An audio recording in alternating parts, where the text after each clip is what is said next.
All right, hello.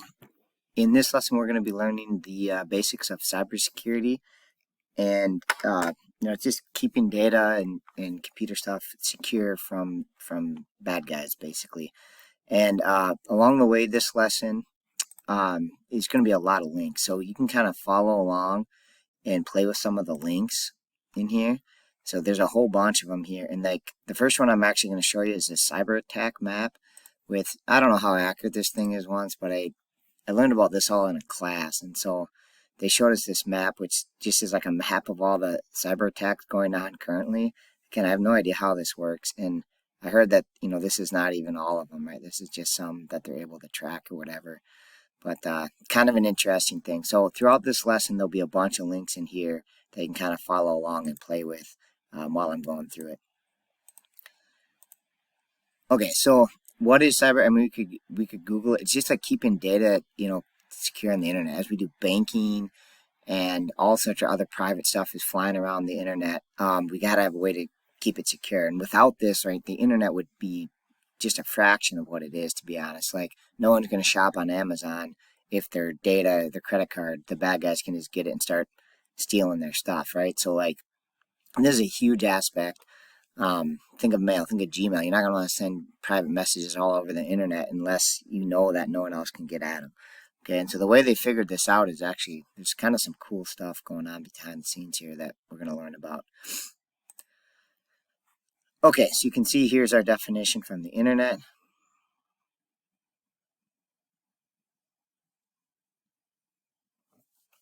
Kind of hopefully what you already know or expect.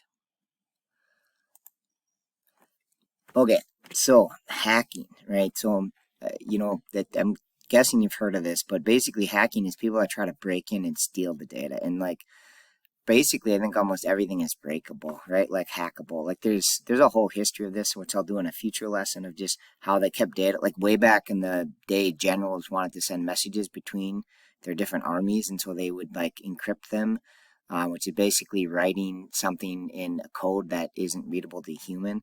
And then like there's hackers that try to steal it and break it. So kind of interesting. There's different types of hackers called black hat and white hat.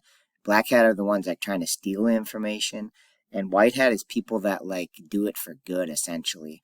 And so kind of interestingly, like Facebook and other companies will have like incentives to hack their stuff and say, hey, if you find a hack, you find a hole in it and point it out to us instead of exploiting it, right? Instead of stealing our information, if you point out our flaw, we'll give you money. And so there's a link in today's folder. Shoot, I didn't put it in there yet, but I'll put it in there here in a second about a story about a 10-year-old who didn't hack Facebook, but he basically found a security flaw. I guess it's Instagram, but they gave him $10,000 for figuring this out. So kind of a cool, interesting side story. So that'd be a good example of a white hat hacker. Okay, so a couple other things along the lines of hacking. It does get hacked. Stuff gets hacked all the time, right? I've actually had a couple. I think it was a university I was at once got hacked, and so they sent me a notification of it. So a couple more links here if you want to check them out. This is a visualization of all the different hacks and how big they were. And what's kind of surprising on here is you'll see like so many big companies, right? Like there's some from obviously around the world and stuff, but like AT&T, Microsoft, Twitter, another second Twitter one, right? Facebook, right? And this was 533 million. Here's another big Microsoft one. There's another big Facebook one. And so these are all the big companies that we're used to seeing. Some of these are international, so it makes it a little weird. But you can see, you go back in time, there's been lots of different hacks. Yahoo, I remember this one. This was like a huge hack. So if you go to this site, you can click on it and read more about these different attacks, which is kind of a cool visualization and kind of interesting. I guess my note with this would be is I try not to put my information on the net as much as I can. Like if I fill out something and there's optional fields like for my address or something like that, or definitely my social security number, I try to keep it off there. And if someone asks for my social security number, I usually refrain from doing it unless they force me to do it. So that's my only note here is I try to keep my data off the internet or out of the hands of companies as much as I can. Okay, next up is kind of an interesting one. This have I been pwned? It's basically, I think, has your email address been hacked, right? And so it's kind of interesting. Like I can try my school one here, and I think that was clean. Last time I checked, no one hacked it or whatever. My personal email address. If I try that, it's been pwned, but it looks like Evite got hacked once and my data was in there. I don't even know what the heck this is. An eyewear company. I was on a MyFitnessPal and I did a Ticketfly once. So again, these are kind of smaller ones where it's like, maybe a good lesson here for me would be I should get a different email address that I can just use for these garbage sites. I don't really use any of these anymore, right? So maybe I should just make up like another Gmail that's kind of like garbage Gmail, and then just use that whenever I need for these smaller sites. So maybe that's my lesson from there. And I'm not, I guess, too worried about these. It'll tell me what they took, email addresses, passwords, usernames. And that, I guess the thing I would get from here too is like, I don't use my main passwords for these garbage sites. Like I just use stupid passwords I don't really care about, because if they do steal my password, like if they steal it from MyFitnessPal, okay, they got my garbage password, but they don't have like the one for my Gmail and my bank and the ones that really matter. So I use different passwords, I think is a good kind of lesson from that. Okay, so that kind of leads into how do you keep yourself safe? So I just mentioned that I have a bunch of different passwords, kind of different levels of security. And then, so what other ideas do you have for keeping things safe? Okay, so they say change your passwords. I'm not super great about this, but I do change them, especially for my main ones again, for like my Gmail, my bank account, my school login. Those ones I change. Use virtual machines if possible. Proxy service firewalls, right? Have that stuff installed. I think our school has a bunch of firewalls for sure to keep us safe. And I think this is a huge one is keep them different. I think that's a big thing to do.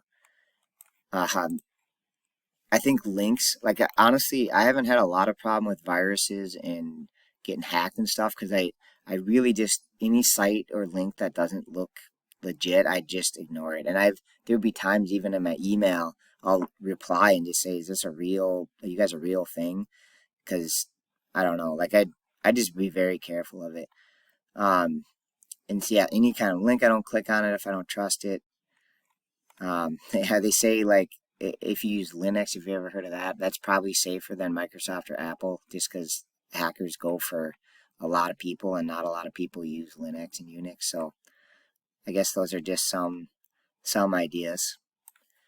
And one other thing I would maybe make a note of here is I do keep a list of passwords, but I write them in code. So like I write little like things to help me remember the password instead of the actual password. And I find that works pretty well, because like you can do this, says random passwords are best, which is true, but they're freaking hard to remember, right? Like if we make up a password like this, oops,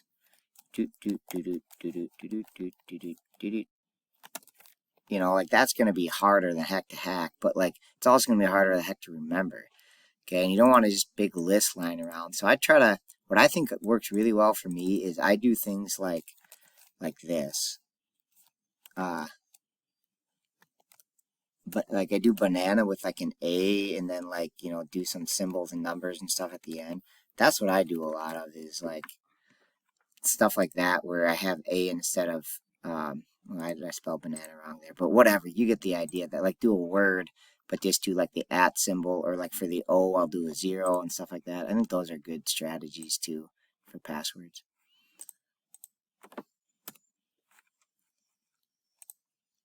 Okay, next one is another link. This is St. Cloud State has a cybersecurity. So if you're really interested in this, there's a link here about their program, and I think it's 100% job placement. I do think there's a huge need for this. So They say they're the only one in the state or something, only under, so I don't know if this is actually true or not. They used to have a really good scholarship program, but I couldn't find it on their site anymore, so I think it might have went away. But just if you're interested in this, that's one possible place to check out would be St. Cloud State.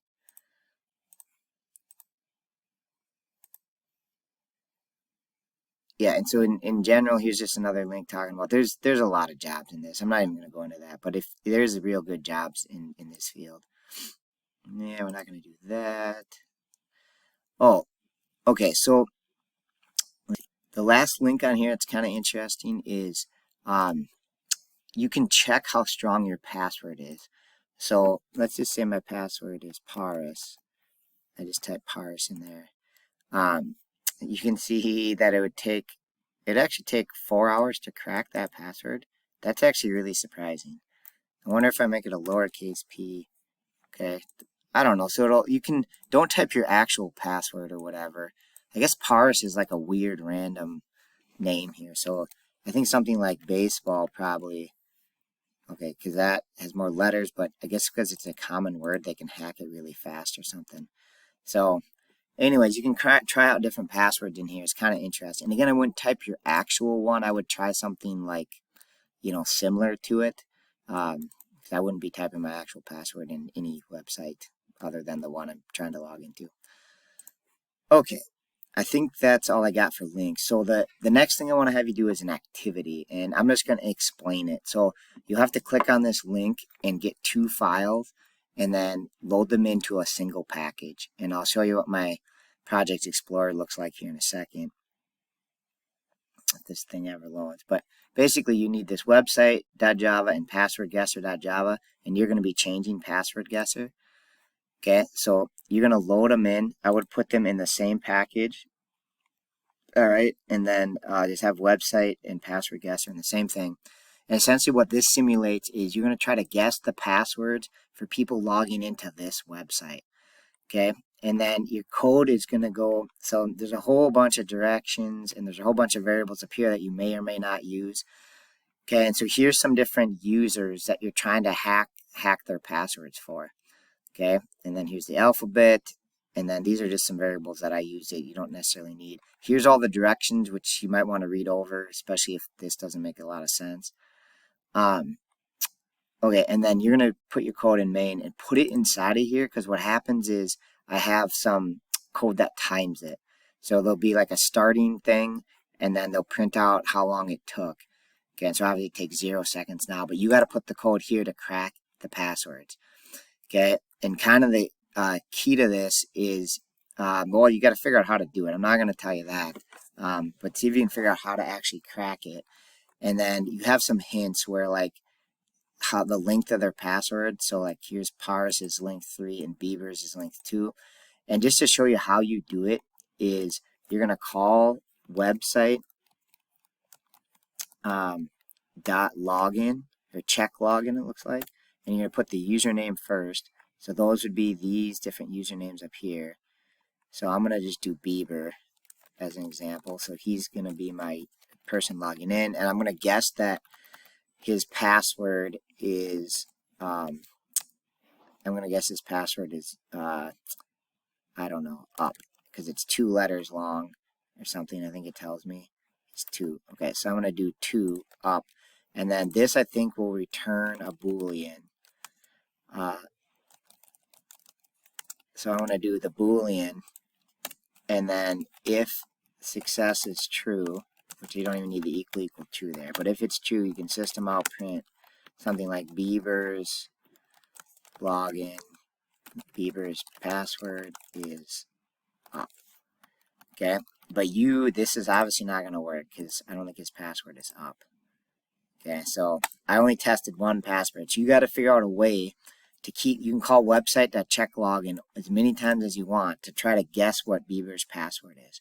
Okay, and kind of a hint again is it's linked to. So if you can get Bieber, then see if you can get Paris and some of these other ones up here. So I'm going to leave the algorithm to you and see if you can figure it out, and also kind of time it just to see how fast it goes. So that's your job, is to try to get those logins to work. Let me know if you have any questions. Thanks for watching.